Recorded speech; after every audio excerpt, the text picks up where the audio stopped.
के लोगों की याद को ताज़ा कर दिया, चाहे वो ब्रिगेडियर उस्मान हो, चाहे वो मीर अब्दुल हमीद हो, चाहे आज की ये बेटी कर्नल सोफिया हो। इसने ये बता दिया कि जब तक मुसलमान हिंदुस्तान में रहेगा कोई आंख उठा करके हिंदुस्तान को देख नहीं सकता है। लेकिन ताजुब तो ये है कि जो लोग अपने देश के लिए कुर्बान होते हैं लेकिन उस लोगों को गंदी गाली दी जाती है। ये अलमिया अपने मुल्क का है। आपने टेलीविजन और अखबार पे देखा होगा उस बेटी के बारे में, ये 2% का यानी लीडर, ये 2% के लीडर उनके बारे में क्या कहता है। शर्म आनी चाहिए इस लीडर को। लेकिन मैं ये कहना चाहता हूं कि बीजेपी जो अपने आप को पूरी दुनिया में सबसे बड़ी पार्टी के तौर पे पेश करती है, क्या उसको ये खबर नहीं मिली कि इसने किस कदर एक कर्नल को, इसने देश के ऊपर मर मिटने वाले सिपाहियों को किस कदर गंदी बात कही है। फौरन उनको उतार करके फेंक देना चाहिए था, और ऐसे फेंकना चाहिए था जैसे कि जूते जब खराब हो जाते हैं और उसको ऐसे जंगल में फेंक दिया जाता कि दोबारा उस जूते की पॉलिश और रिपेयरिंग नहीं होती है। लेकिन इससे यह पता चलता है कि इन्हें तो सिर्फ अपने वोट से मोहब्बत है, इन्हें तो सिर्फ अपनी पार्टी को जिताने से मोहब्बत है। इसलिए मैं कहना चाहता हूं कि तुमको वोट से मोहब्बत रहे, तुमको पार्टी से मोहब्बत रहे, तुमको कुर्सी से मोहब्बत रहे, तुमको यानी इलेक्शन से मोहब्बत रहे, लेकिन मुसलमानों को हिंदुस्तान से मोहब्बत है, मोहब्बत थी, मोहब्बत है और हमेशा मुसलमानों को अपने इस मुल्क से मोहब्बत रहेगी।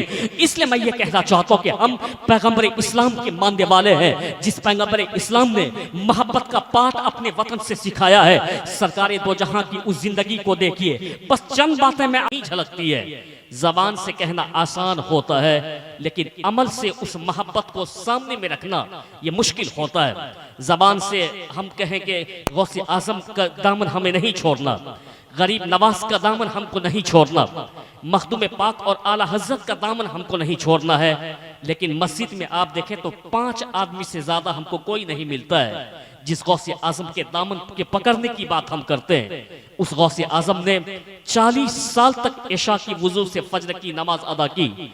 जिस हम यानी गरीब नवाज के दामन को पकड़ने की बात करते हैं, उस गरीब नवाज ने अपना ईरान और अपना इलाका सब अल्लाह उसके रसूल की मोहब्बत में खैरात फरमा दी। बल्कि आप जिंदगी भर तक दीन और दीन मतीन की तबलीग करते रहे, कुरान और सुन्नत का दर्स देते रहे, नफल पढ़ते रहे, तिलावत करते रहे, इबादत करते रहे। यानी जिसके दामन के पकड़ने की बात हम करते हैं, यानी हमने उनकी जिंदगी को पढ़ने का काम कहाँ किया है। इसलिए मैं ये कहना चाहता हूँ कि आज मुसलमान पूरी दुनिया में पसमानदा कौम की फहरिस्त में क्यों गिनी जाती है, क्योंकि इसकी फिक्रें पसमानदा हो चुकी है, क्यों कि इसकी सोच पसमानदा हो चुकी है, क्यों कि इसका एम पसमानदा हो चुका है, क्यों कि इसने अपने मकसद असली को भूला बैठी है ये कौम। इसीलिए आज पूरी दुनिया में आप मुल्क लेवल पे ना देखें बल्कि वर्ल्ड लेवल पे अपने आप को देखें तो आप पसमानदा पाएंगे। क्योंकि किसी ने कहा था कि तरीके मुस्तफ़ा को छोड़ना है वजह बर्बादी, इसी से कौम दुनिया में बेइक्तेदार हुई अपनी। हमने तरीके मुस्तफ़ा को छोड़ दिया है। मैं बात ये कह रहा था कि जो हुजूर की मोहब्बत में यहाँ बैठे, अल्लाह का जिक्र क्या होता है, मुस्तफ़ा का जिक्र क्या होता है, कुरान की तिलावत क्या होती है, बज़्म नूर की बहारें किसको कहा जाता है, ये सारी चीजें हर आदमी इसको नहीं समझ सकता है। क्यों कि जैसे एक सोने की परख हम और आप नहीं जानते हैं, क्यों कि हमारे अंदर वो लियाकत नहीं कि हम सोना को परख सकें। लेकिन एक सोनार फौरन सोने को देखने के बाद वो कह देता ये सोना है, या ये कह देता कि ये सोना नहीं बल्कि ये पीतल है, मुझको आप सोना ला करके दें। मुझको समझ में नहीं आएगा कि ये सोना है या पीतल है, आप मुझको हीरा ला करके दें, मुझे इस बात की परख नहीं और समझ नहीं ये हीरा है या ये कोई दूसरी चीज है। हम तो कहेंगे कि ये पत्थर है, मौला मुझको क्यों दिखाते हो। लेकिन जैसे ही जौहरी उसको देखता है वो फौरन कहता है ये हीरा है जिसकी कीमत अरबों और करोड़ों में गिनी जाती है, इसको हीरा कहा जाता है। ठीक इसी तरीके से तिलावत कुरान से दिल को क्या सुकून पहुंचता है, अल्लाह उसके रसूल की बातों से दिल को क्या ठंडक पहुंचती है। बज़्म नूर की अहमियत किसको कहा जाता है, अल्लाह का जिक्र क्या होता है, ये बात सब नहीं समझ सकता। ये वो समझते हैं जो अल्लाह से मोहब्बत करते हैं, ये वो समझते हैं जिसके दिल में मुस्तफ़ा की मोहब्बत होती है। आपने एक नबी और रसूल का नाम सुना होगा जिसको हम इब्राहिम खलीलुल्लाह कहते हैं। अल्लाह के वो दोस्त हैं, खलील के माने दोस्त होता है। इब्राहिम खलीलुल्लाह, अल्लाह का दोस्त, और अल्लाह का ऐसा दोस्त है कि अल्लाह ने इस कदर अपने उस दोस्त को पसंद फरमाया। हम आखिरी नबी के उम्मत है। हमारे नबी का नाम क्या है? मोहम्मद मुस्तफ़ा सल्लल्लाहु ताला अलैहि वसल्लम, ये हमारे नबी का नाम है। हम आखिरी नबी की उम्मत है, लेकिन हमारे ऊपर जो हज फर्ज है, उस हज में सफ़ा और मरवा में जो हम दौड़ लगाते हैं, ये किसकी याद को ताज़ा करते हैं? हजरत हाजरा की याद को ताज़ा करते हैं। हम जो यानी मकाम इब्राहिम में नमाज पढ़ते हैं, ये किसकी याद को ताज़ा करते हैं? जनाबी इब्राहिम अलैहिस्सलाम की याद को ताज़ा करते हैं। हम जो जाकर के कंकरी मारते हैं शैतानों को, ये किसकी याद को हम ताज़ा करते हैं? ये जनाबी इब्राहिम की याद को ताज़ा करते हैं। जब बकरीद का मौसम आता है, कुरान कहता है फसल्ली लिरब्बिका वनहर, नमाज पढ़िए अपने रब के लिए और कुर्बानी कीजिए अपने रब के लिए। तो ये कुर्बानी किसकी सुन्नत है? ये कुर्बानी जनाबे इब्राहिम अलैहिस्सलाम की सुन्नत है। अल्लाह के वो कैसे दोस्त थे कि अल्लाह ने कैसे उनको पसंद फरमाया कि अपनी आखिरी नबी की उम्मत में उसकी सुन्नत को इबादत से ताबीर कर दिया, ताकि जब तक ये उम्मत रहे, जब तक ये दुनिया रहे, जब तक कयामत न आए, तो मेरे दोस्त की याद भुलाई न जाए, बल्कि मेरे उस दोस्त की याद को यानी ताज़ा किया जाए। मकामी इब्राहिम पे मेरे दोस्त की याद ताज़ा की जाएगी। मैं कहता हूँ कि कंकरी मार करके मेरे दोस्त की याद ताज़ा की जाएगी। मैं कहता हूँ कि कुर्बानी दे करके मेरे दोस्त की याद ताज़ा की जाएगी। आखिर कैसे दोस्त है वो कि अल्लाह ने उसको ये मकाम क्यों अता फरमाया? जनाब इब्राहिम अलैहिस्सलाम, मुझको तो गुफ्तगू आगे करनी है, लेकिन ये मैं आपके दिल को झंझोड़ने की कोशिश करता हूँ। आज हम एक रात एक शब बैठ करके जलसा नहीं सूझ सकते हैं। जो कौम जलसा आबाद न कर पाती हो, वो कौम भला अपने नबी के नाम पे सर क्या कटाएगी? जो कौम मस्जिद आबाद न कर पाती हो, वो कौम भला मस्जिद क्या बचाएगी? इसीलिए आज मुल्क में तेरी मस्जिदें वीरान हो गई, क्योंकि तेरे इस हालत को देख करके काफिरों ने देख लिया है कि तेरे अंदर अब जज्बे ईमानी की हरारत कम हो गई। यानी आज मैंने खबर पढ़ा कि आज एक चुड़ैल ने मुस्तफ़ा की जात पे हमला करने की कोशिश की। कभी हिंदुस्तान में, कभी नुपुर शर्मा जैसी खबीस औरत मुस्तफ़ा की नाम पे यानी जबान खोलने की कोशिश करती है, कभी कमलेश के नाम पर। कभी मैं कहता हूं कि ये डासना मंदिर का पंडित नहीं, बल्कि वो तो डासना मंदिर का नफरतबाज, वो मुस्तफ़ा की जात पे अपनी जबान खोलने की कोशिश करता। क्यों? जब उम्मत की रूह मर जाती है, तभी उसके नबी की अजमत पे हमला होता है। जब उम्मत का जज्बा यानी मर जाता है, तभी उसकी नबी की अजमत पे हमला किया जाता, उसके नबी की रिफत पे हमला किया जाता, उस नबी के जूदो सखा पे हमला किया जाता है। इसलिए मैं कहना चाहता हूं कि अपने जज्बे को बेदार कीजिए। दुनिया ने देख लिया है हमारी इस बेबसी को, हमारी इस बेहसी को, हमारी इस यानी लागरकी को, हमारी इस यानी ईमान की हरारत के गायब होने को दुनिया ने देख लिया। इसलिए आज से अहद कर ले कि हमारी इज्जत तभी सलामत रहेगी जब तक मुस्तफ़ा जाने रहमत की अजमत पे हर्फ न आए। इसलिए कि जब मुस्तफ़ा जाने रहमत की अजमत बुलंद हम करेंगे, हमारी इज्जत बढ़ती जाएगी। जब हम अपने नबी की अजमत का चर्चा करते रहेंगे, हमारी इज्जत कम नहीं होगी, बल्कि हमारी इज्जत बढ़ती चली जाएगी। न कहा था आला हजरत ने, सरकार आला हजरत को आज से 150 साल पहले उस खानदान को कौन जानता था? गिने चुने लोग उस खानदान को जानते होंगे, लेकिन आज पूरी दुनिया उस खानदान के बच्चे को जानता है। आला हजरत तो बहुत बड़ी जात, लेकिन उस खानदान के मुफ्ती आज़म हिंद तो बहुत बड़ी जात, हुज्जतुल इस्लाम ताजुश शरिया तो बहुत बड़ी जात। उस खानदान के एक एक शहजादे को पूरी दुनिया जानती है, चाहे वो तौसीफ़े मिल्लत हो, चाहे वो अज़्ज़ते मिल्लत हो, चाहे वो अरसलाने मिल्लत हो। बच्चा उस खानदान को पूरी दुनिया जानती है। क्यों? कि उसने मुस्तफ़ा की अजमत पे पहरा देने का काम किया, मुस्तफ़ा की अजमत को बुलंद करने का काम किया और दुनिया को मजाज दिया। मिट गए, मिटते हैं, मिट जाएंगे आदा तेरे, न मिटा है न मिटेगा कभी चर्चा तेरा। और दुनिया को मजाज दिया, खाक हो जाए अबू जलकर, मगर हम तो रसा दम में जब तक दम है जिक्र उनका सुलाते जाएंगे। यानी मजाज दिया कि नबी के नामूस पे अगर जो हाथ उठेगा वो हाथ तोड़ दिया जाएगा, नबी के नामूस पे जो आंखें उठेगी वो आंख फोड़ दिया जाएगा, नबी के नामूस पे जो नापाक सामान चलेगी वो काट दिया जाएगा। उसने सारा कुछ मुस्तफा के ऊपर कुर्बान कर दिया। तो आकाए दो जहां ने इनाम अता फरमाया कि आज गली गली मोहल्ले मोहल्ले में हर बच्चा पुकार करके कहता है, डाल दी कल्ब में अजमते मुस्तफा सैयदी आला हजरत पे लाखों सलाम। यानी आज गली गली मोहल्ले मोहल्ले में बच्चा पुकार पुकार करके कहता है, डाल दी कल्ब में अजमत मुस्तफ़ा सैयदी आला हजरत पे लाखों सलाम। इसलिए मैं ये कहना चाहता हूँ कि जो कौम अपनी मस्जिद को आबाद न कर पाए वो कौम मस्जिद बचा नहीं सकती है, क्योंकि मस्जिद बचाना आबाद करने से ज्यादा मुश्किल है। इस नबी के नामूस पे शहादत देना उसकी बज़्म को आबाद करने से ज्यादा मुश्किल है। जो बज़्म आबाद न कर पाती हो जो कौम, वो नबी के नाम पे शहादत क्या पेश कर सकती है। जो कौम मस्जिद को आबाद न कर पाती हो वो कौम मस्जिद को बचाने के लिए अपनी शहादत क्या पेश कर सकती है। इसलिए मैं कहना चाहता हूं कि अल्लाह का जिक्र क्या है, मोहब्बत क्या है। जनाब इब्राहिम अलैहिस्सलाम से पूछिए, जिसकी सुन्नतों को आज जिंदा किया जाता है उसे इबादत से ताबीर कर दिया गया ताकि मेरे खलील मेरे दोस्त की वो सुन्नत भुलाई न जाए बल्कि उस सुन्नत को याद किया जाए। अब मैं ये कहना चाहता हूँ, जनाब इब्राहिम अलैहिस्सलाम खलीलुल्लाह हैं, उसके बाद आप अल्लाह के दोस्त हैं। आप यानी एक दफ़ा अपने घर से बाहर निकलते आपने देखा कि एक साहब अल्लाह का जिक्र कर रहा है। वो क्या जिक्र करता है, यानी अल्लाह का जिक्र कर रहा है, अल्लाहु अकबर ला इलाहा इल्लल्लाह वल्लाहु अकबर वलिल्लाहिल हम्द। ये बातें मैं आपको इसलिए कहना चाहता हूँ कि अल्लाह के जिक्र में मिठास कैसी है, उसके लिए दिल भी अच्छा होना चाहिए। जब दिल बेहतर होता है तो उस जिक्र की मिठास का एहसास होता है। जब दिल अच्छा होता है तो तिलावत की मिठास का एहसास होता है। जब दिल अच्छा होता है तो जिक्र इलाही की मिठास का एहसास होता है। दिल अगर मुर्दा हो तो तिलावत में मजा नहीं मिलता, इबादत में मजा नहीं मिलता, जिक्र रसूल में मजा नहीं मिलता।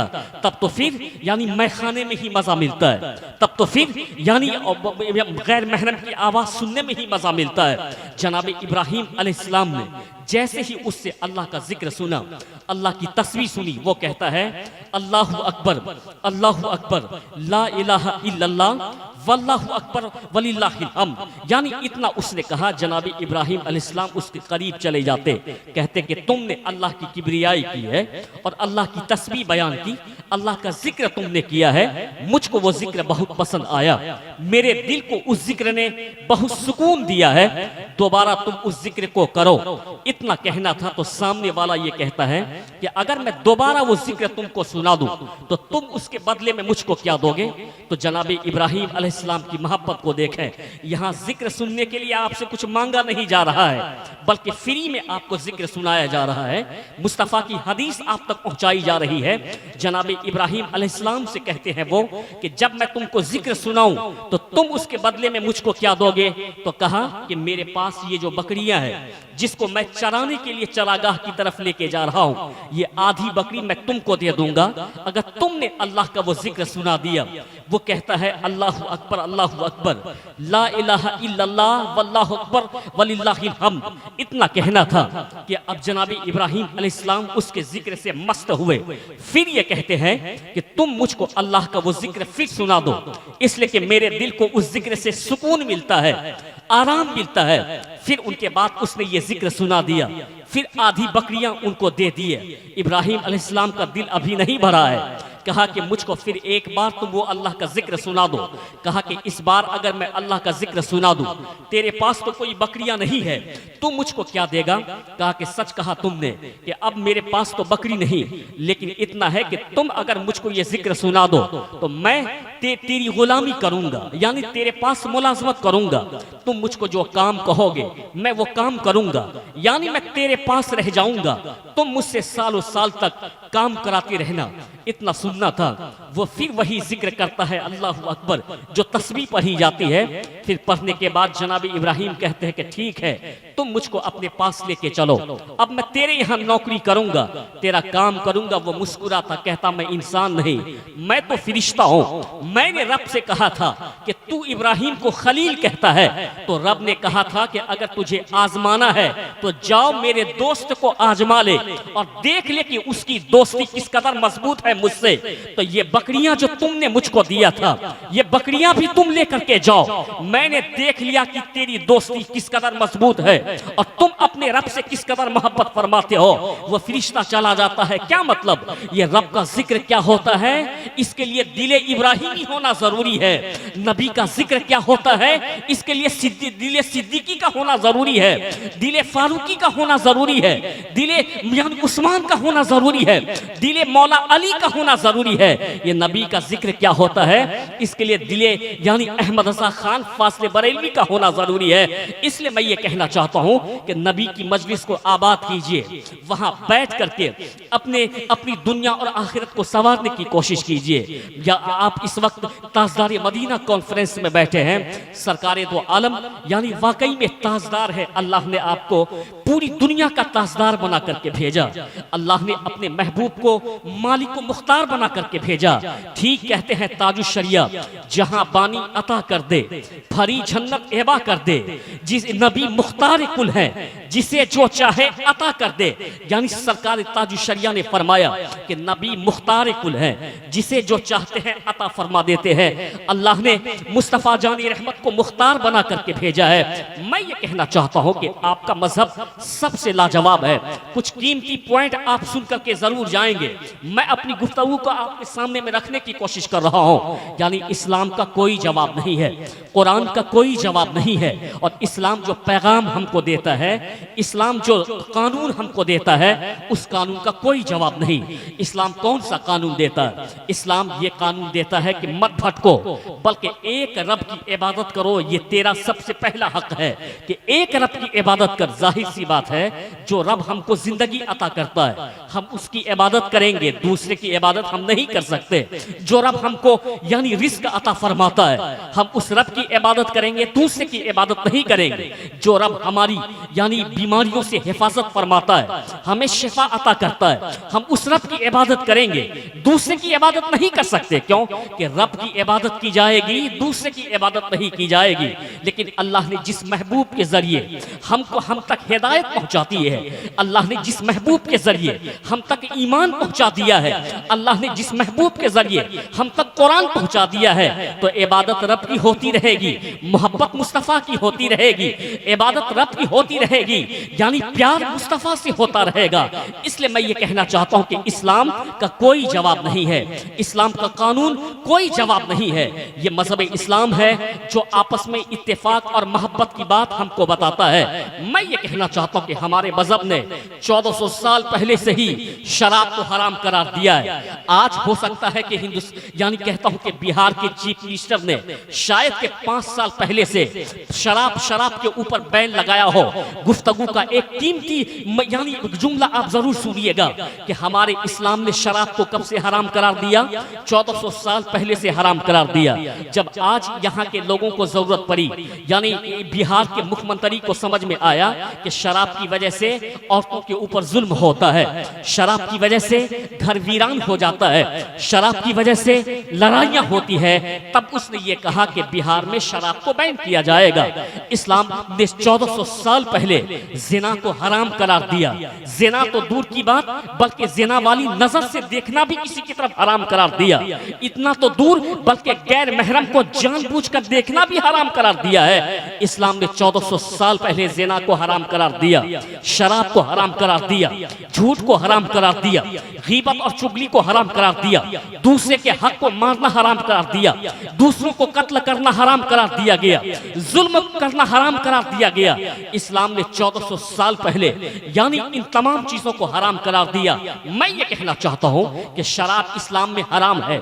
यही गुफ्तगू का एक निचोड़ आप तक पहुंचाना चाहता हूं। अगर उसके बाद भी कोई शराब पीता है तो उसको इस्लाम से नहीं जोड़ा जाएगा।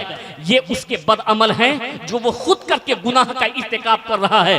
इस्लाम से उसका कोई ताल्लुक नहीं हो सकता। क्यों कि इस्लाम ने 1400 साल पहले ही शराब को हराम करार दिया। अगर कोई यानी कहता है कि मैं मुसलमान हो और उसके बाद वो शराब पीता है, उसको इस्लाम से कोई ताल्लुक नहीं, ये उसके बुरे अमल है। इस्लाम ने ज़िना को हराम करार दिया, उसके बाद अगर कोई ज़िना करता है ये उसका बुरा अमल है, इस्लाम से उसका कोई ताल्लुक नहीं। अगर कोई दूसरों की प्रॉपर्टी को हड़पता है, इस्लाम ने हराम करार दिया, ये उसका बुरा अमल है, इस्लाम से कोई ताल्लुक नहीं। इस्लाम ने कहा कि एक जान अगर नाहक मारी जाए, अगर जुल्म के साथ किसी एक को कत्ल किया जाए तो पूरी इंसानियत का कत्ल किया जाता है। अगर कोई जुल्म करे तो ये उसका बुरा अमल है, इस्लाम का कोई ताल्लुक नहीं है। इसलिए मैं कहना चाहता हूँ किसी भी तशद्दुद का इस्लाम से कोई ताल्लुक नहीं, किसी भी वायलेंस का इस्लाम से कोई ताल्लुक नहीं, किसी भी अत्याचार का इस्लाम से कोई ताल्लुक नहीं, किसी भी जुल्म का इस्लाम से कोई ताल्लुक नहीं। ये हमारा मुल्क हिंदुस्तान है। मैं हिंदुस्तान के लोगों को पैगाम देना चाहता हूँ, इस्लाम तो अमन का नाम है। अरे तुम आतंकवाद की बात करते हो, जिस यानी बाप बेटी को जब दफन करता था जमीन में, ये बोलो कि ये आतंकवाद था कि नहीं? यानी बेटी को जमीन में दफन करना ये दहशतगर्दी है। मिटाया किसने? इस्लाम ने इस दहशतगर्दी को मिटाया। मैं कहता हूँ कि जिसका शौहर मर जाए उसको निकाह की इजाजत नहीं दी जाती थी, उसको मनहूस कहा जाता था, औरत को डाइन कहा जाता था। ये दहशतगर्दी थी कि नहीं? मिटाया किसने? इस्लाम के पैगंबर ने मिटाया। मैं ये कहना चाहता हूँ कि अगर किसी के यहाँ बेटी पैदा हो तो उसका बाप अपने चेहरे को छुपा लेता था, ये दहशतगर्दी थी कि नहीं? मिटाया किसने? इस्लाम ने मिटाया। मैं ये कहता हूँ कि सिर्फ जूता और जूते से लग जाए, बाजार में तलवारें निकल आती थी, ये दहशतगर्दी थी कि नहीं? मिटाया किसने? इस्लाम ने मिटाया है। मैं ये कहना चाहता हूँ काले और गोरे को फर्क किया जाता था, तू काला है तो गोरे के दस्तरखान पे नहीं बैठ सकता है, मिटाया किसने? इस्लाम ने मिटाया। तू छोटी जाति का है तो इस इबादत गाह में नहीं आ सकता है, ये दहशतगर्दी थी, मिटाया किसने? इस्लाम ने मिटाया है। इसलिए मैं पूरी दुनिया को पैगाम देना चाहता हूँ, इस्लाम ने आतंकवाद को मिटाने का काम किया है, इस्लाम ने दहशतगर्दी को मिटाने का काम किया। बेटी को दफन करना दहशतगर्दी थी, इस्लाम के पैगंबर ने मिटा करके दुनिया को पैगाम दिया। बेटी जहमत का नाम नहीं बल्कि रहमत का नाम है। 3 बेटी की परवरिश करो या 1 बेटी की परवरिश करो, इल्म से आरास्ता करो, मुनासिब रिश्ता देख करके निकाह कर दो। मैं अल्लाह का रसूल इस बात की जमानत लेता हूँ कि तुम मेरे साथ ऐसे ही जन्नत में रहोगे जैसे हाथ की उंगलियां एक उंगली दूसरी उंगली के करीब रहती है। अब मैं आपको ये समझाना चाहता हूँ कि पूरी दुनिया के फसाद को इस्लाम ने मिटाने का काम किया। अब अगर कोई इस्लाम का चोला ओढ़ करके इस्लाम को बदनाम करने की कोशिश करे और ये कहे कि तुम ये कलमा पढ़ो, नहीं पढ़ोगे तो तेरे ऊपर अत्याचार किया जाएगा, ये उनका अपना नापाक काम हो सकता है, इस्लाम से उसका कोई ताल्लुक हो ही नहीं सकता है, ये उसका बुरा अमल हो सकता है, मजहब से उसका कोई ताल्लुक हो नहीं सकता है। लेकिन मैं ये कहना चाहता हूँ हमारा मुल्क हिंदुस्तान जिससे हम मोहब्बत करते हैं, क्यों ना मोहब्बत करें, हम यहाँ पैदा हुए, हमने यहाँ आंखें खोली है, यहाँ हमारी इबादत गाहें हैं, हम इबादत करते हैं, यहाँ हमारा मदरसा है, हम अपने दीन की बात लोगों तक पहुँचाते हैं। इसी मिट्टी में रह करके हम अपने दुनिया और आखिरत को संवारने की कोशिश करते हैं। हमारा ये पूरा यानी प्यारा मुल्क हिंदुस्तान, हमेशा मुसलमानों ने हिंदुस्तान को आबाद करने की कोशिश की है। आप हिंदुस्तान में घूमिए, ताजमहल देखिए तो मुसलमानों की देन है, आप हिंदुस्तान में घूमिए, कुतुब मीनार देखिए तो मुसलमानों की देन है, आप हिंदुस्तान में घूमिए, आप लाल किला देखिए तो मुसलमानों की देन है। चाहे जंग आज़ादी उठा करके देखें, आप देखें अल्लामा फजल हक खैराबादी की कुर्बानी को, देखें आप मुफ्ती इनायत अहमद काकुरवी की कुर्बानी को, देखें आप मैं कहता हूँ कि अहमदुल्लाह शाह मदरासी की कुर्बानी को, देखें आला हजरत के दादा मुफ्ती रजा अली की यानी काविशों को। तो मुसलमानों ने हर मौके से इस्लाम के मानने वालों ने अपने मुल्क की हिफाजत फरमाने की कोशिश की है। और ये पैगाम आज से नहीं बल्कि मुसलमानों ने सदियों से दिया है कि इस मुल्क की तरफ जो आंख उठाएगा मुसलमान उसकी आंख लोच लेने का काम करेगा। इस मुल्क की तरफ जो हाथ बढ़ेगा मुसलमान उस हाथ को तोड़ देने का काम करेगा। इस मुल्क की तरफ जो कदम बढ़ेगा मुसलमान उस कदम को तोड़ देने का काम करेगा। इसलिए कि हमने अपने मुल्क से मोहब्बत की है, चाहे हमारे जंगे आजादी के मुजाहिद हो, चाहे हिंदुस्तान आजाद हो जाए, चाहे ब्रिगेडियर यानी मैं कहता हूं कि उस्मान क्यों ना हो, उसने अपने बदन पर गोला खा लिया लेकिन 1 इंच जमीन यानी दुश्मन ले ले उसने गवारा नहीं किया। हमने कभी उस्मान ब्रिगेडियर बनकर के हिंदुस्तान की हिफाजत की है तो हमने कभी अब्दुल हमीद बनकर के हिंदुस्तान की हिफाजत की है। जब आज यानी हिंदुस्तान के ऊपर नापाक आंख उठी तो इसी समाज की एक मुस्लिम बेटी जिसको कर्नल सूफिया कहा जाता है उसने अपने आबा-उजदाद की तारीख को याद करके पूरी दुनिया को पैगाम दिया, जब तक हिंदुस्तान में मुसलमान का एक बच्चा रहेगा हिंदुस्तान को कोई आंख दिखा नहीं सकता है। हिंदुस्तान कल भी बुलंद था, आज भी बुलंद है और हिंदुस्तान हमेशा बुलंद ही रहेगा। यानी उसने ये बता दिया कि जब तक मुसलमान का एक भी बच्चा इस मुल्क में सलामत रहेगा हिंदुस्तान को कोई आंखें दिखा ही नहीं सकता है, हिंदुस्तान की तरफ कोई आंख उठ नहीं सकती है। उसने अपने आबा-उजदाद और अपने पहले के लोगों की याद को ताज़ा कर दिया, चाहे वो ब्रिगेडियर उस्मान हो, चाहे वो मीर अब्दुल हमीद हो, चाहे आज की ये बेटी कर्नल सोफिया हो। इसने ये बता दिया कि जब तक मुसलमान हिंदुस्तान में रहेगा कोई आंख उठा करके हिंदुस्तान को देख नहीं सकता है। लेकिन ताजुब तो यह है कि जो लोग अपने देश के लिए कुर्बान होते हैं लेकिन उस लोगों को गंदी गाली दी जाती है। ये अलमिया अपने मुल्क का है, आपने टेलीविजन और अखबार पे देखा होगा। उस बेटी के बारे में ये 2% का यानी लीडर, ये 2% के लीडर उनके बारे में क्या कहता है, शर्म आनी चाहिए इस लीडर को। लेकिन मैं ये कहना चाहता हूं कि बीजेपी जो अपने आप को पूरी दुनिया में सबसे बड़ी पार्टी के तौर पे पेश करती है, क्या उसको ये खबर नहीं मिली कि इसने किस कदर एक कर्नल को, इसने देश के ऊपर मर मिटने वाले सिपाहियों को किस कदर गंदी बात कही है। फौरन उनको उतार करके फेंक देना चाहिए था और ऐसे फेंकना चाहिए था जैसे कि जूते जब खराब हो जाते हैं और उसको ऐसे जंगल में फेंक दिया जाता कि दोबारा उस जूते की पॉलिश और रिपेयरिंग नहीं होती है।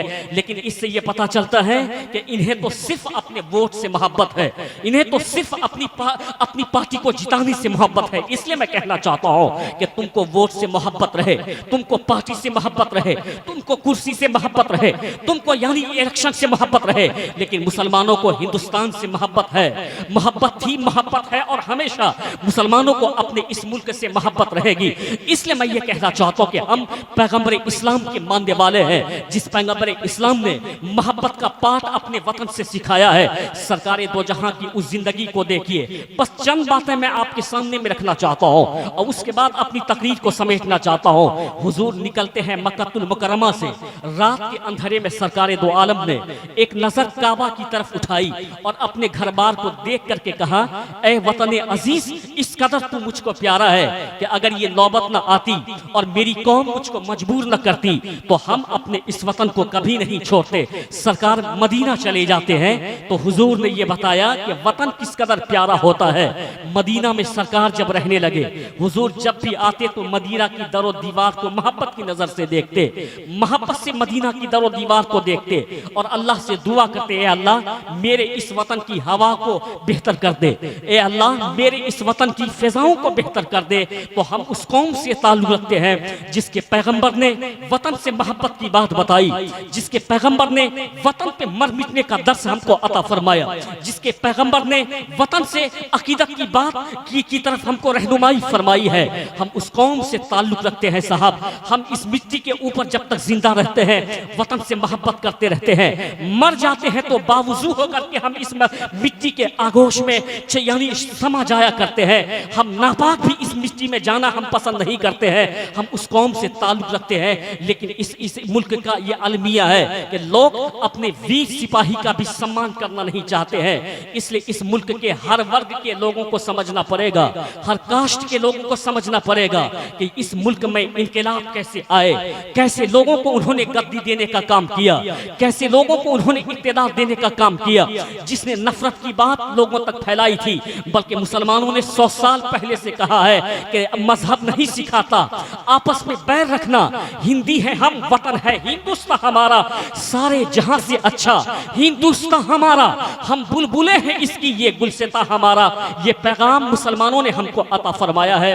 चलते चलते एक बात मैं आपको कहना चाहता हूँ, आप सरकार मदीना कॉन्फ्रेंस में बैठे हैं, आप अगर अपने नबी से मोहब्बत करते हैं तो यहाँ से वादा करके आप उठें कि हम अपनी शरीयत पे अमल करके देखेंगे। अल्लाह की कसम, अगर इनकलाब आप चाहते हैं तो अपनी शरीयत मुस्तफ़ा की शरीयत पर और शरीयत पे अमल करके आप देखें। आप अपने समाज का मुहासबा करें कि हम इस्लाम के मानने वाले, इस्लाम का कलमा पढ़ने वाला, हमारे कितने जवान हैं जो कि नमाज नहीं पढ़ते, हमारे कितने बड़े हैं जो कि शराब में लथपथ रहते हैं, जबकि इस्लाम ने शराब को हराम करार दिया। ये शराब जिससे कि अल्लाह उसके रसूल नाराज होते ही हैं, लानत उनके ऊपर बरसती है। अगर कोई 500 रुपए कमाता हो दिन, वो अगर 300 रुपए का शराब पी जाता हो तो वो अपने घर बार का काम कैसे चलाएगा, अपने बच्चों को एक अच्छी तालीम कैसे देगा, वो अपनी बीवी को अच्छा खाना कैसे खिलाएगा, वो अपने माँ बाप की इज्जत कैसे करेगा। इस बात पे हमको गौर करना है कि शराब जिसको हमारे मजहब ने हराम करार दिया था वो हराम है और हराम ही रहेगा, उसके करीब हमको नहीं जाना है। इसलिए अपने मजहब पे अमल करके देखें, मजहब पे अमल करेंगे, अल्लाह की कसम, अल्लाह तो आज भी चाहता है कि आपको बादशाह बना दे, अल्लाह तो आज भी चाहता है कि आपको इज्जत दे दी जाए, अल्लाह तो आज भी चाहता है कि मुसलमानों को मैं इक़्तिदार दे दूं। लेकिन मुसलमान कहाँ इक़्तिदार लेना चाहता है, मुसलमान तो दूसरों की गुलामी करना पसंद करता है। ये सऊदिया के रियाल पे पलने वाले ये लोग मुसलमान ही नहीं है। आला हजरत ने 900 साल पहले कहा था ये मुसलमान नहीं है। सूना जंगल रात अंधेरी, छाई पतली काली है, सोने वाले जागते रहियो, चोरों की रखवाली है। मैं ये कहना चाहता हूँ कि अगर कोई आज मदीना शरीफ चले जाए, ये तो मेरा अकीदा ही है, ईमान भी है कि हमारी मिजाल कि हम सरकार दो आलम के रोज़े अनवर की तरफ अपनी पीठ करें, ये हमारी मिजाल नहीं हो सकती है। वो शहंशाह का दरबार है, वो ऐसे शहंशाह का दरबार जहाँ जिब्रील भी आकर के सलामी देते हैं। आप बेस को कम कर दें ताकि आवाज़ न खींचने पाए। वो शहंशाह का दरबार जहाँ जिब्रील आकर के सलामी देते हैं, जहाँ 70,000 फरिश्ता सुबह के वक्त में आके सलामी पेश करता है, जहाँ 70,000 फरिश्ता शाम के वक्त में आके सलामी पेश करता है, वो शहंशाह मदीना का दरबार है। वो तो बड़े हैं, बल्कि हमारा अकीदा तो ये है कि हम एक बुजुर्ग के आस्थाने पे भी जब भी जाते हैं तो चप्पलें दूर ही खोल डालते हैं, और जब वहां से वापस आते तो हम पीठ उस बुजुर्ग के आस्थाने की तरफ करना अपने लिए बेअदबी समझते हैं। लेकिन आज अगर कोई सुन्नी सहूल अकीदा मुसलमान मदीने पाक में जाता है, नबी के आस्थाने पे दुरूद और सलाम पढ़ता है, और वहां से जब उल्टे कदम लौटता है, पीठ उस तरफ नहीं करता है, अदब का ख्याल रखता है। इसलिए कि कुरान ने फरमाया कि यानी नबी के आवाज पर भी अपनी आवाज को बुलंद न करो, अदब का ख्याल रखता। तो वहां लाल रुमाल का मौलवी क्या कहता है कि तुम ये यानी उल्टे कदम क्यों लौटते हो, इसकी दलील मुझको लाओ, ये तुम शिर्क का काम करते हो, ये तुम बिदअत का काम करते हो। आज जितने लोग मीडिया चलाते हैं और अखबार से जुड़े हुए हैं, उन लोगों से मैं कहना चाहता हूं कि आप उन यानी वहाबियों से पूछिए कि तुमने रोजे नबी से उल्टे कदम लौटने वाले आशिक को तुमने ये कह दिया कि तुम इसकी दलील दो। आज जो एक काफी ट्रंप आया हुआ था रियाज में, और उनके पास तुम सारे मुल्ला और मौलवी लाल रुमाल वाले हाथ बांध करके ट्रंप के सामने में खड़े थे, और जब कोई ट्रंप को जाता था हाथ मिलाने तो उल्टे कदम लौट करके आता था। उनसे पूछना चाहिए लाल रुमाल वालों से, ये मैं कहता हूं कि मौलवी मुजफ्फर लाल रुमाली, आज तू तेरा फतवा कहां चला गया, आज तेरी जबान कहां चली गई कि रोजे नबी से लौटते वक्त तुम दलील हमसे मांगते हो, और ट्रंप के पास में तुम उल्टे कदम जो लौटते हो, ये किस किताब में लिखा हुआ है, ये किस हदीस में लिखा हुआ है, ये किस किताब में लिखा हुआ है, तुम हवाला पेश करो। यहाँ से साबित हो जाता है कि तुम सारे वहाबी, तो तुम सारे वहाबी यानी नसरानी और यहूदियों की गुलामी करते हो। हम आशिक आला हज़रत की ज़बानी कहते हैं, उन्हें जाना, उन्हें माना, न रखा गैर से काम, लिल्लाहिल हम्द में दुनिया से मुसलमान गया। तो तुम लोगों को ट्रम्प की गुलामी मुबारक हो, हमें आमना लाल की यानी गुलामी मुबारक हो।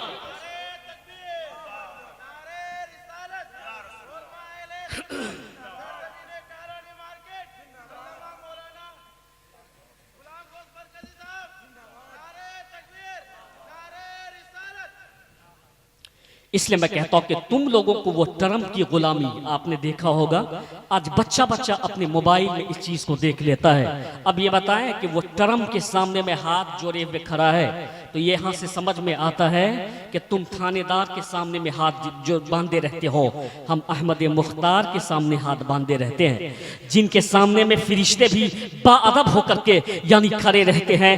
तो ये तेरा मुकद्दर है कि तुम यानी ट्रम्प की ये ट्रम्प की जूतियां चाटते रहो। ये हमारी किस्मत है कि हम मदीने के ज़र्रात को अपने माथे से लगाए रखते हैं। ये तेरी किस्मत है कि तू कव्वे की बिरयानी खाता है। ये हमारी किस्मत है कि हम गौसे आजम का मुर्गा खाया करते हैं। ये किस्मत की बात है।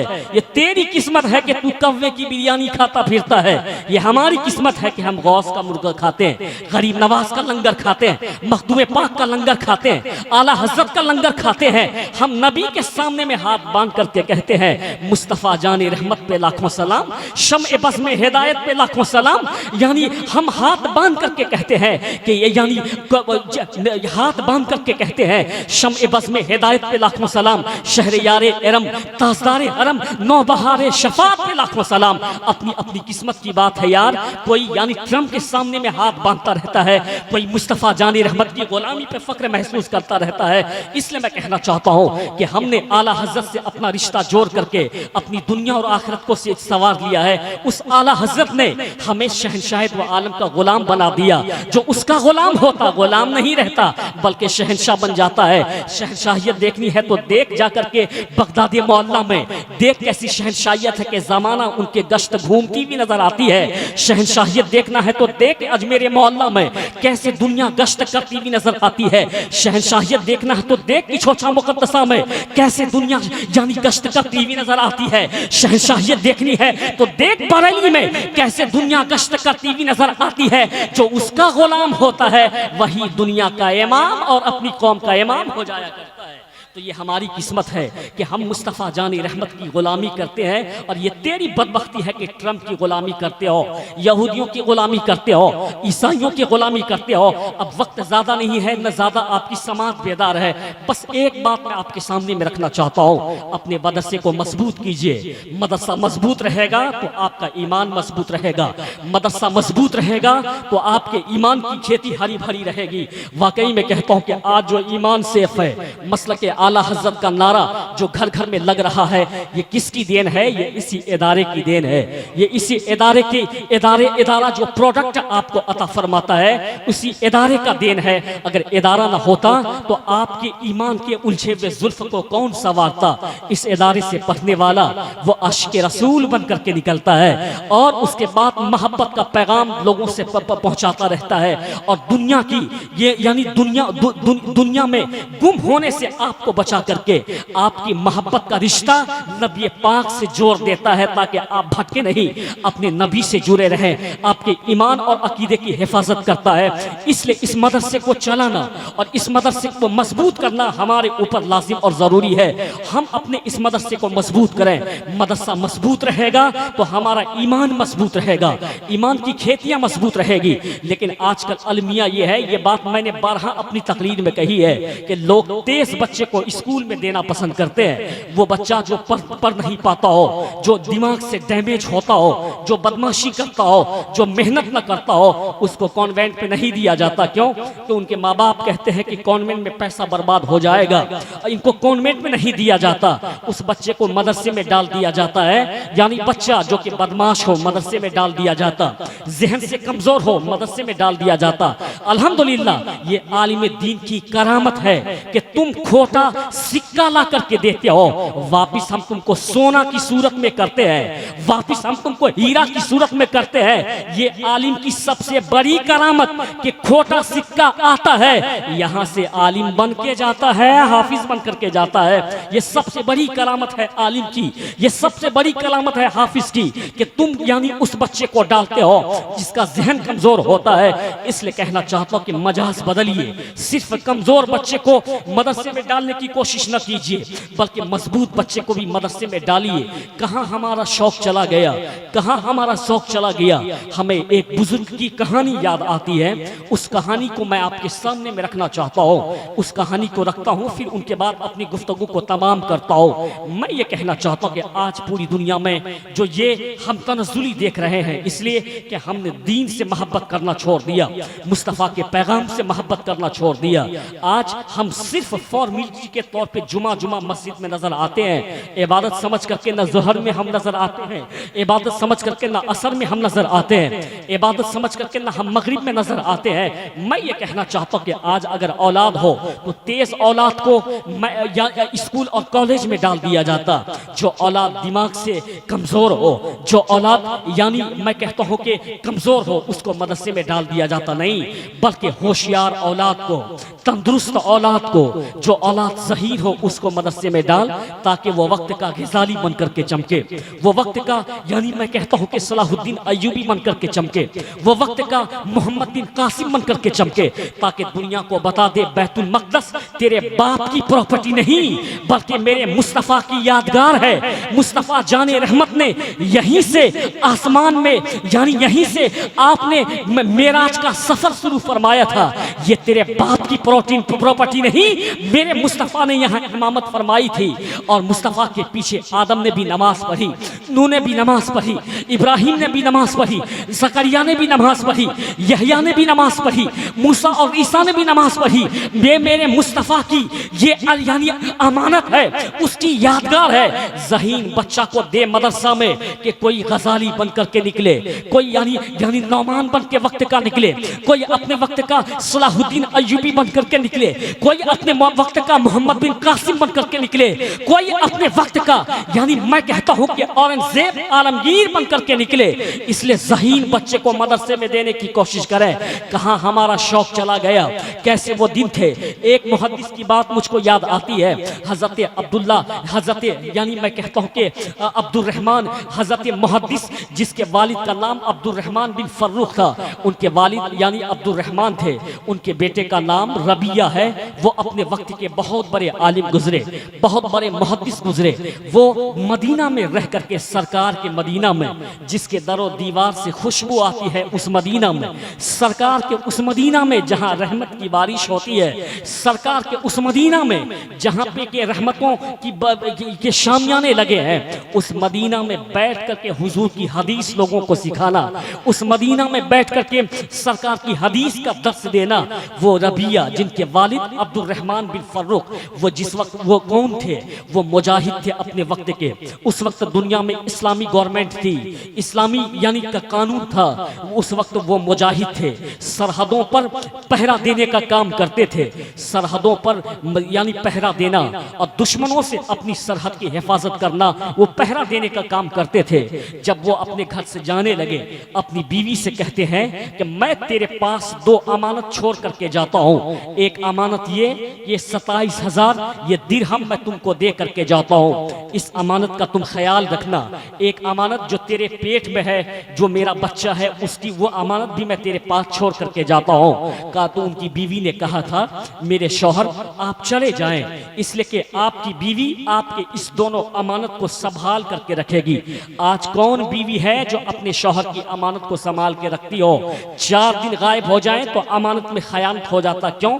इसलिए कि आज निकाह लड़की देख करके नहीं किया जाता है, आज निकाह तो बुलेट देख करके किया जाता है। आज निकाह लड़की देख के नहीं किया जाता है, आज निकाह तो जहेज देख करके किया जाता है। आज निकाह लड़की देख करके नहीं किया जाता है, आज निकाह प्रॉपर्टी देख करके किया जाता है। आज निकाह लड़की देख करके नहीं किया जाता, बल्कि आज निकाह तो जमीन देख करके किया जाता है। जब निकाह जमीन देख करके किया जाए, जब निकाह प्रॉपर्टी देख करके किया जाए, जब निकाह 4 व्हीलर देख करके किया जाए, तो तुमको निकाह निकाह में कनीज़े फातिमा ना मिलेगी, तुमको निकाह में कनीज़े आयशा ना मिलेगी, तुमको निकाह में कनीज़े ज़ैनब ना मिलेगी, तुमको निकाह में कनीज़े उम्मे कुलसुम ना मिलेगी। जब कनीज़े फातिमा ना मिलेगी, जब कनीज़े आयशा ना मिलेगी, जब कनीज़े ज़ैनब ना मिलेगी, जब कनीज़े उम्मे कुलसुम ना मिलेगी, तो तुम किस अमानत में की उम्मीद रखते हो अपनी औरत से? फिर तुम अमानत की क्या उम्मीद रखते हो? तो अमानत तो वो औरत संभाल के रखती है जो कनीज़े आयशा बनकर के जिंदगी गुजारती है, कनीज़े फातिमा बनकर के जिंदगी गुजारती है, कनीज़े ज़ैनब बनकर के जिंदगी गुजारती है, कनीज़े आयशा बनकर के जिंदगी गुजारती है। उसको मालूम होता है शौहर राजी है तो रब भी मुझसे राजी है, शौहर राजी है तो रसूल भी मुझसे राजी है, शौहर राजी है तो नमाज भी मेरी कबूल हो रही है, शौहर राजी है तो इबादत भी कबूल हो रही है, शौहर नाराज तो अल्लाह उसके रसूल नाराज, फरिश्तों की लानत मेरे ऊपर में, न तिलावत कबूल होगी न इबादत कबूल होगी। इसलिए मजाज बना करके यहाँ से जाओ कि निकाह न अब जहेज पे होगा, निकाह न अब जमीन पे होगा, निकाह न अब प्रॉपर्टी पे होगा, निकाह तो अब कनीज़े आयशा कनीज़े फातिमा देख करके किया जाए। यानी अब ये जहन बना करके जाए कि निकाह अब किसी प्रॉपर्टी पे नहीं, निकाह अब किसी यानी फोर व्हीलर पे नहीं, निकाह अब कनीज़े आयशा देख करके, कनीज़े फातिमा देख करके, कनीज़े आयशा और फातिमा को ला, वो तेरे घर को जन्नत नुमा बना देगी, तेरे यानी तेरी दुनिया और आखिरत के लिए वो बेहतर हो जाएगी।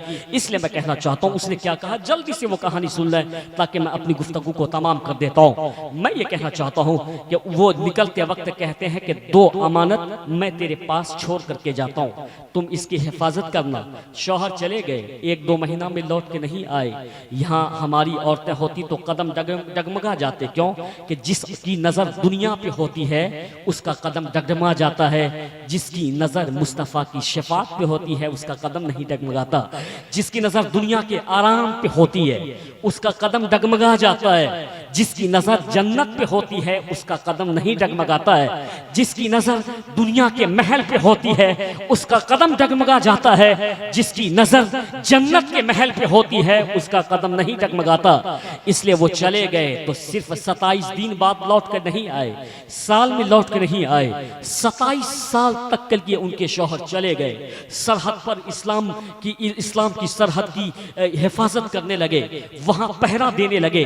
27 साल के बाद जब उनको फुर्सत मिली, उनको जब छुट्टी मिली, वो अपने घर की तरफ लौट करके आने लगे, मदीना में दाखिल हुए। ये कहानी हर बाप सुन ले, हर माँ सुन ले, सिर्फ पैसे की बात नहीं, आलिम बनाना बेटे को कितना बड़ा काम है, कितने बड़े फख्र की बात है।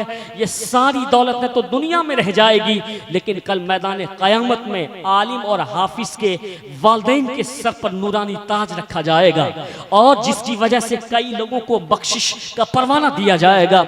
जब वो मदीना में दाखिल हुए तो देखा कि मस्जिद में एक नौजवान आलिम बैठे हुए हैं और उनके चारों तरफ उम्र दराज आलिम बैठे हुए हैं। वो नौजवान आलिम मसनद पे बैठा हुआ है, गद्दी पे बैठा हुआ है, सारे लोग उसके नीचे बैठे हुए हैं। वो मुस्तफ़ा की हदीस सुना रहा है, मुस्तफ़ा की हदीस पढ़ा रहा है। वो सामने वाले सारे लोग हुजूर की हदीस को लिख रहे हैं, उसको नोट कर रहे हैं। अब ये 27 साल के बाद मदीना आया था, रुक करके मस्जिद में वो सारी चीजें देखने लगा। देख रहा कि कम उम्र का आलिम जो इन तमाम लोगों पे फौकियत ले गया, ये सारे बड़े उम्र के लोग नीचे बैठे हुए हैं, वो मसनद पे बैठ करके, गद्दी पे बैठ करके मुस्तफ़ा की हदीस सुना रहा है। यही वो मदरसा है जहाँ से आज भी उस सुन्नत को अदा किया जाता है, जहाँ से मुस्तफ़ा की हदीस सुनाया जाता है। तो ये मदरसा इस्लाम का किला है, ये सलामत रहेगा तो आपका ईमान सलामत रहेगा।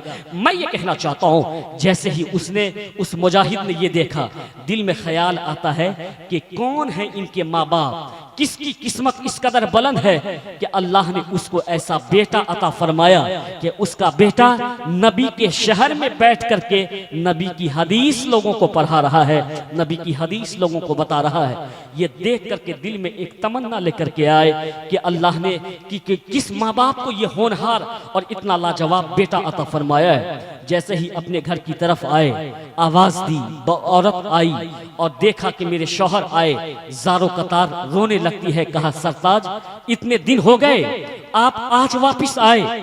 उसने कहा कि मुझे दीन की खिदमत से फुर्सत कहाँ मिली कि मैं आऊं।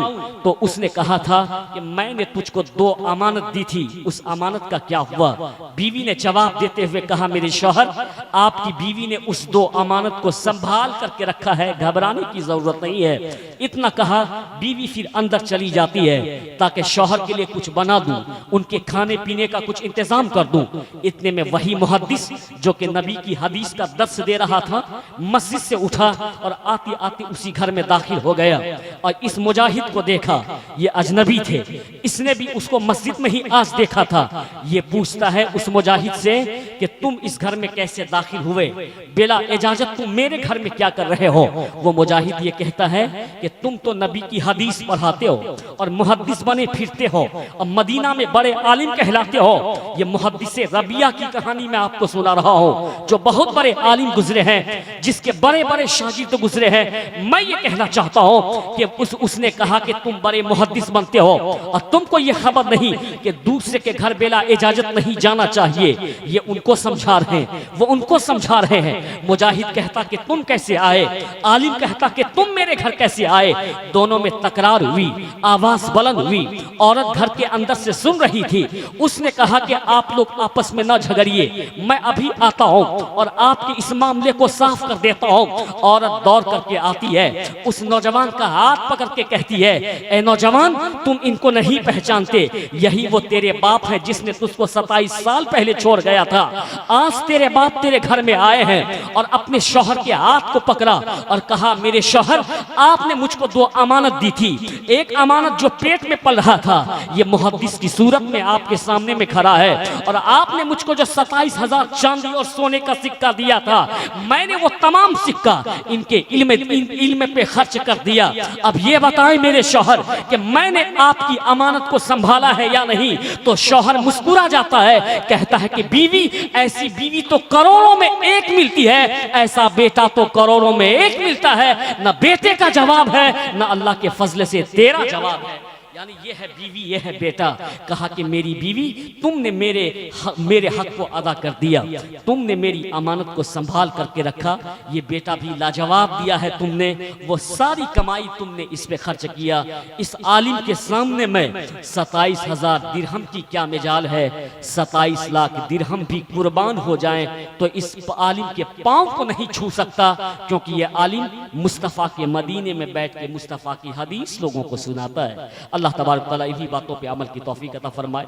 इंशाअल्लाह कल भी जलसा होगा, आप लोग बढ़ चढ़ करके आए, जलसे को आबाद करें। वमा अलैना इल्लल बलाग मुबीन। अस्सलामु अलैकुम रहमतुल्लाहि तआला व बरकातहू।